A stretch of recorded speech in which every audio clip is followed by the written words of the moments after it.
आता आपण बघणार आहोत कोल्हापूर जिल्ह्यातील काही महत्त्वाच्या बातम्या संक्षिप्त स्वरूपात, अर्थात फास्ट न्यूज।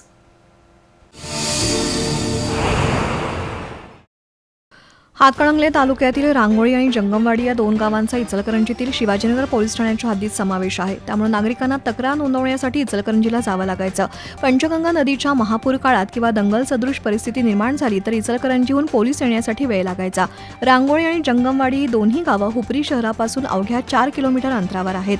दळणवळणासह अन्य बाबींचा विचार करून हुपरी पोलीस ठाण्याच्या हद्दीत या दोन्ही गावांचा समावेश करावा अशी ग्रामस्थांची अनेक वर्षांपासूनची मागणी होती।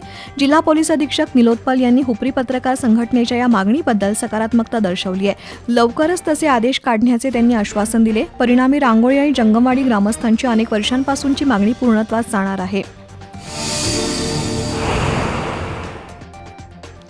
कोल्हापूर जिल्ह्यात अवैध व्यवसाय सुरू ठेवणार नाही असा इशारा पोलीस अधीक्षक निलोत्पल यांनी दिलाय। त्या अनुषंगाने राजारामपुरी पोलिसांनी दिवस आणि रात्र गस्त वाढवली आहे। बुधवारी रात्री 1 वाजण्याच्या सुमारास राजेंद्र नगरातील शिवमित्र तरुण मंडळाच्या पाठीमागील रवी सोनटक्के यांच्या घराच्या मागे काही तरुण जुगार खेळत असल्याचं गस्तीवरील पोलिसांना दिसून आलं।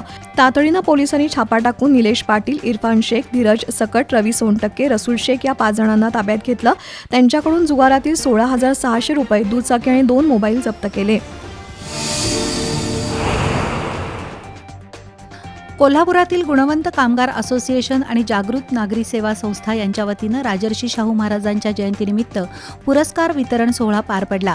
खासदार शाहू महाराज यांच्या हस्ते सामाजिक कार्यकर्ते रंगराव सावंत यांचा नागरी सत्कार करण्यात आला, तर विविध क्षेत्रातील मान्यवरांना पुरस्कार देऊन गौरवण्यात आलं। यावेळी सुरेश केसरकर यांनी कार्यक्रमाचा हेतू स्पष्ट केला।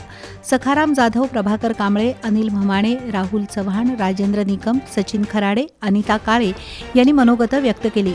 कार्यक्रमाच्या यशस्वीततेसाठी संजय सासने, संभाजी थोरात, भगवान माने, संजय चव्हाण यांच्यासह संस्थेच्या पदाधिकाऱ्यांनी परिश्रम घेतले।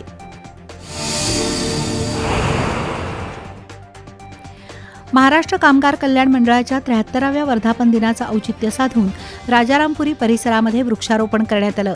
यावेळी सुरेश केसरकर यांनी वृक्षारोपण आजची गरज या विषयावर मार्गदर्शन केलं। यावेळी गुणवंत कामगार संभाजी थोरात, अनिता काळे, भगवान माने, ॲडव्होकेट राजश्री हसबनीस, भारती जाधव यांच्या उपस्थितीत वृक्षारोपण कार्यक्रम झाला। या उपक्रमाचं आयोजन केंद्र संचालक सचिन खराडे आणि ग्रंथपाल स्वाती वायचळ यांनी केलं।